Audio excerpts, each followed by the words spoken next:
Hey guys, welcome back to another Homeschool Plan with me.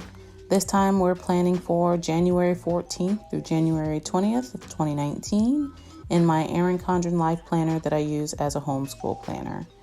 And this week I've decided to use a printable planner press kit from her January digital dash box, where she included 2 sheets of full boxes, a sheet of heart checklist, a sheet of half and quarter boxes, a sheet with washi strips, headers, and heart flag checklists, a sheet of deco, page flags, and daily boxes, 2 sheets of thinner washi strips, and 2 sheets of these pretty black bow on pink date covers.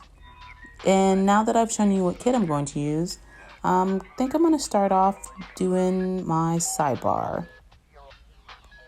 Now, if you've seen any of my previous Homeschool Plan With Me videos in the Erin Condren, my sidebar is usually reserved for tracking Baby Planner Nerd's ticket count, which is part of our allowance system. Each time she completes a task, she earns a ticket.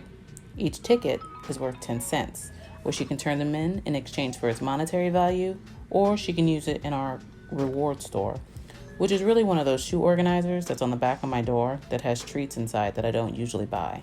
Because when you're a kid, junk food is life.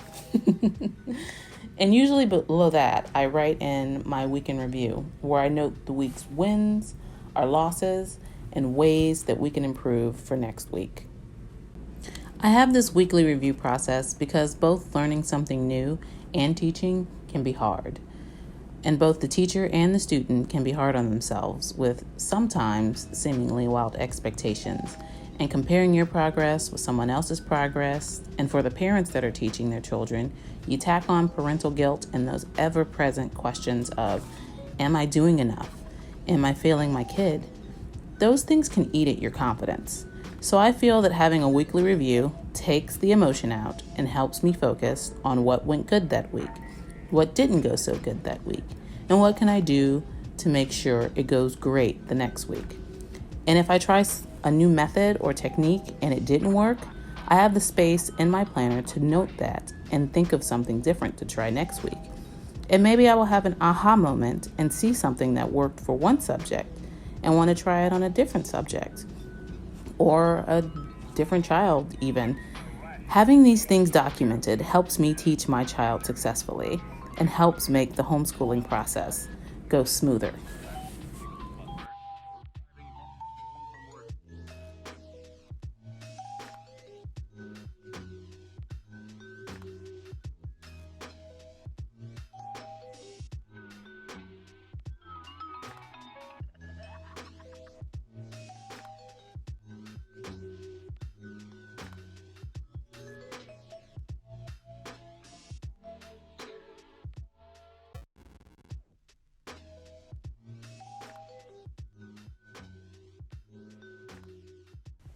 I just realized that 2019 was upside down. I mean, it's the right way for us viewing this, but it's the wrong way when I view it in real life.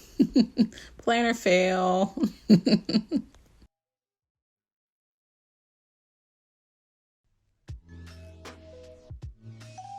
Now on Mondays, we do math, which as of late has been a real struggle.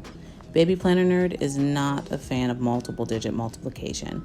But we're at the end of the last lesson and the horizon is in sight, and I am so proud of her for pushing through, even though it was hard for her and she didn't want to do it.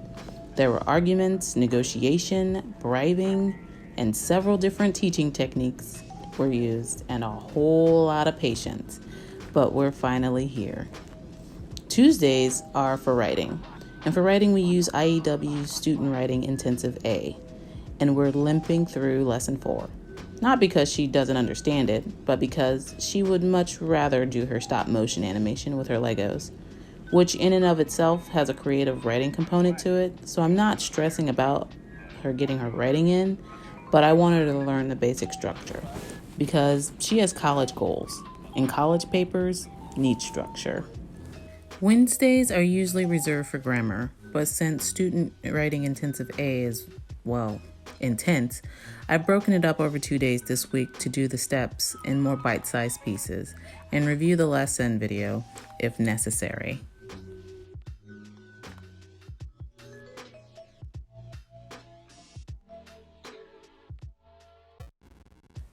This Thursday, we're going to be doing grammar.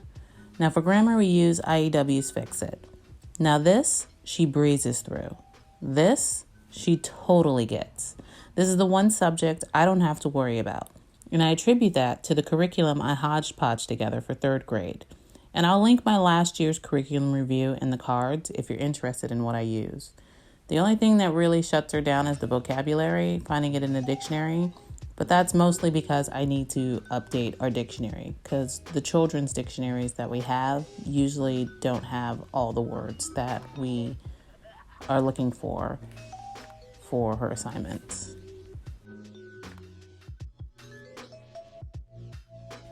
On Fridays, we do cursive and reading. For cursive, I'm using a printable I found on Teachers Pay Teachers, and I'm following the cursive, like the learning cursive order from Handwriting Without Tears. For reading, we're doing an audiobook version of The Green Glass Sea for her co-op book club. And she's reading I think his name is Nate Hale, The Raid of No Return. Both books are set in World War II, so I figured that they would complement each other. I also forgot to note when the library is doing its next Reader Dogs events where children read to therapy dogs for 10 to 15 minutes.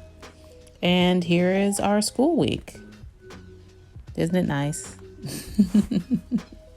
Thank you guys so much for joining me. If you like this video, please give it a thumbs up. Also, don't forget to click the subscribe button down below if you would like to see more of my videos. Until next time, again, thank you for joining me. Bye.